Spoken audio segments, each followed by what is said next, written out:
सभी साथियों को नमस्कार। युवा मंच यूट्यूब चैनल पर सभी का स्वागत है। मित्रों, उपस्थित हुआ आप लोगों के बीच में खास तौर से आज कुछ प्रमुख मुद्दों पर बात करने के लिए। जैसा कि आप सभी को पता है कि उत्तर प्रदेश में शिक्षा विभाग के द्वारा, अधिकारियों के द्वारा एक बहुत ही बड़ा आँख मिचौली का खेल चल रहा है। आप सभी जानते हैं और उत्तर प्रदेश का नौजवान लगातार बीएड को प्राथमिक में शामिल करने के लिए सरकार के सामने प्रस्ताव रख रहा है। युवा मंच टीम के द्वारा भी कल प्रयागराज के पत्थर गिरजाघर पर आंदोलन कर सरकार के सामने यह सूचना पहुंचाई गई कि जो बीएड के साथ अन्याय हुआ है, उनकी डिग्री के साथ जो मजाक हुआ है, इस पर सरकार गंभीरता से विचार करे। तमाम साथियों का कहना है कि अध्यादेश लाया जाए, जबकि अध्यादेश सरकार किस बेस पर लाएगी शायद छात्रों को ये पता नहीं है। सब लोग ये दावा कर रहे हैं कि जिस तरीके से दिल्ली में अध्यादेश लाया गया था, उसी तरीके से अध्यादेश लाया जाए। अब सरकार क्या अध्यादेश लाएगी, ये बहुत बड़ा सवाल है। लेकिन अगर NCTE चाहे तो इसको पुनः वैलिड मान सकते। हालांकि NCTE के अध्यक्ष सुप्रीम कोर्ट के आदेश के अनुपालन को लेकर के लगातार बयान पर बयान दिए जा रहे हैं। उनका कहना है कि सुप्रीम कोर्ट ने जो आदेश दिया है, उसी के आदेश का अनुपालन करेंगे। अब छात्रों का कहना है कि SCRT पर धरना दिया जाए, और आज 17 तारीख है, आज धरना है भी, और अधिक से अधिक संख्या में छात्र पहुंच भी रहे हैं। क्या SCRT का बीएड को बाहर करने में कोई रोल है? यह आपसे सवाल है। क्या SCRT चाहे तो बीएड को प्राथमिक में शामिल कर सकती है? यह आपसे सवाल है। क्या SCRT के अधिकारियों की इतनी बड़ी क्षमता है कि NCTE के मानक को बदल सकते हैं? यह आपसे सवाल है। क्या SCRT चाहे तो NCTE के विपरीत बीएड को प्राथमिक में शामिल कर सकता है? ये सवाल है आप लोगों से। हालांकि तमाम लोग आर्टिकल 19, 20, 25, 23, 27, 28 तमाम भाषण देंगे, और सच्चाई यही है कि छात्रों को सीधे सीधे गुमराह किया जा रहा है। और सच्चाई यही है कि सही दिशा में अगर प्रयास नहीं हुआ तो निश्चित तौर पर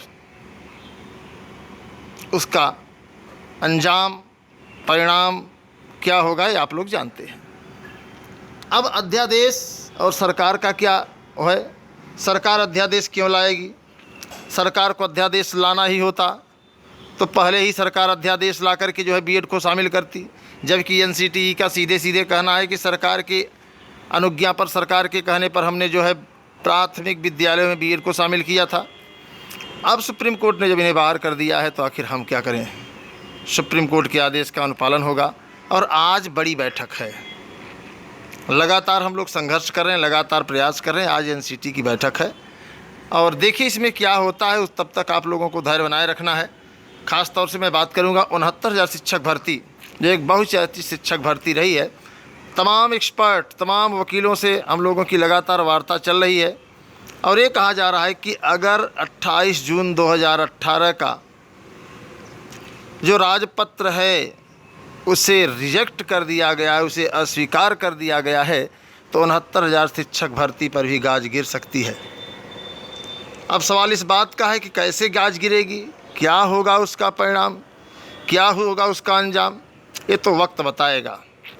लेकिन हमारी आपकी एकजुटता में काफ़ी अभाव देखा गया। कल आंदोलन में जो उम्मीद थी, जो हम लोगों ने कयास लगाया था, जो हम लोगों ने सोचा था, शायद उसका उल्टा ही परिणाम निकला कि छात्र 10 बाई 10 के कमरे से, लाइब्रेरी से, पार्क से बाहर निकलने को तैयार नहीं है।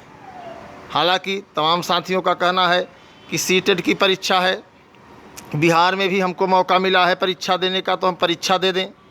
क्योंकि परीक्षा देने का मौका नहीं मिलता है, तो ऐसे में तमाम साथी जो है बिहार की भी परीक्षा देंगे, और साथ ही साथ सीटेट का एग्ज़ाम है, और सीटेट के एग्ज़ाम लोग देंगे। अब सवाल इस बात का है कि क्या सीटेट प्राथमिक विद्यालयों का मान्य है?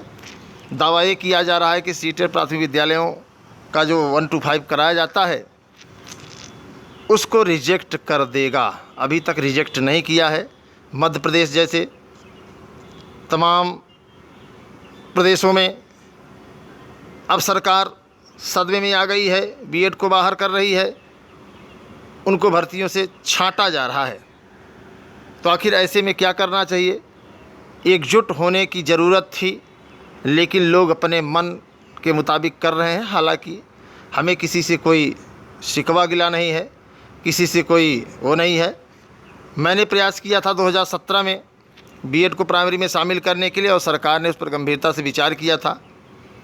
अब आगे क्या होगा? अब आप लोग समझदार हैं, पढ़े लिखे हैं, शिक्षित हैं, आपके गुरु भी आपके साथ लगे हुए हैं। लूटने वाले जिनको कोर्स बेचना होता है, नोट्स बेचना होता है, वो आपके साथ लगे हुए हैं। साथ ही साथ टीजीटी, पीजीटी और जीआईसी के बारे में मैं थोड़ा आप लोगों से बात मित्रों करूंगा बहुत स्पष्ट। टीजीटी, पीजीटी में 4163 पदों का अधियाचन प्राप्त हुआ, विज्ञापन जारी हो गया, माध्यमिक शिक्षा सेवा चयन बोर्ड अपंग हो गया है। नए शिक्षा सेवा चयन आयोग के अस्तित्व को लाने के लिए, अस्तित्व में लाने के लिए लगातार हम लोगों का सरकार से आग्रह अनुरोध किया जा रहा है। अभी विधान परिषद तथा विधानसभा से पास हो चुका है। राज्यपाल महोदया के पास अभी मामला पहुंचा है कि नहीं पहुंचा है स्पष्ट नहीं है। जैसे ही राज्यपाल के काउंटर से मुहर लगेगी, हरी झंडी मिल जाएगी, वैसे ही शिक्षा सेवा चयन आयोग अस्तित्व में आएगा। कितना समय लगेगा, कितना वक्त लगेगा, ये कहा नहीं जा सकता है, लेकिन इतना ज़रूर कहूँगा कि समय लग सकता है। टीजीटी, पीजीटी में उन 25,000 पदों को, खासतौर से तदर्थ शिक्षकों के पदों को जुड़वाने को लेकर के लगातार हम लोग अपने स्तर से लड़ाई लड़ रहे हैं। LTGIC विज्ञापन जारी कराने को लेकर के भी हम लोगों का प्रयास जारी है।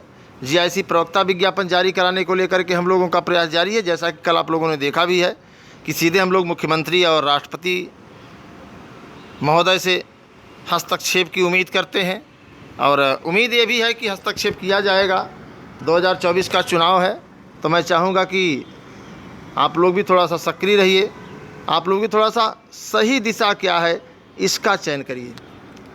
सही दिशा में किस तरीके से लड़ा जाता है इसको सुनिए। देखिए, जिस तरीके से बीएड के तमाम नेताओं ने पूरे देश को आज गर्त में डाल दिया है, गलत दिशा में लड़ने के कारण, अपना व्यू सही से न रखने के कारण, साथ ही साथ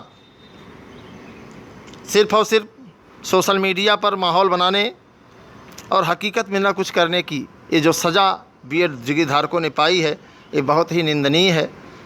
और युवा मंच टीम लगातार रोजगार के सवाल पर लगातार काम कर रहे हैं कि प्रदेश में 1 करोड़ से, देश में 1 करोड़ से ज़्यादा पद खाली हैं, उसको सरकार भरे। वो चाहे प्राथमिक की हो, जूनियर की हो, माध्यमिक की हो, पुलिस हो, बैंक हो, रेलवे हो, जो भी पद हैं उसको भरे का काम करे।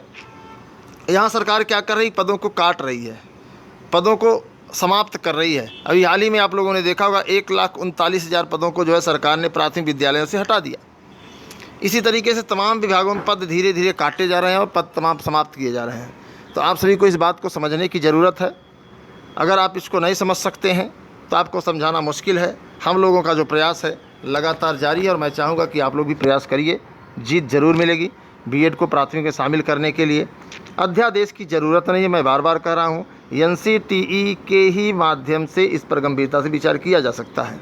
दबाव कैसे बनेगा, मैंने मूल मंत्र लोगों को कल बता भी दिया है, लेकिन अब क्या लोग कर पाएंगे या करने के लिए तैयार हैं, ये समय बताएगा। बाकी आप लोग स्वस्थ रहें, मस्त रहें, हमारी ईश्वर से ही प्रार्थना है। धन्यवाद। मैं आपके संघर्षों का साथी अनिल सिंह।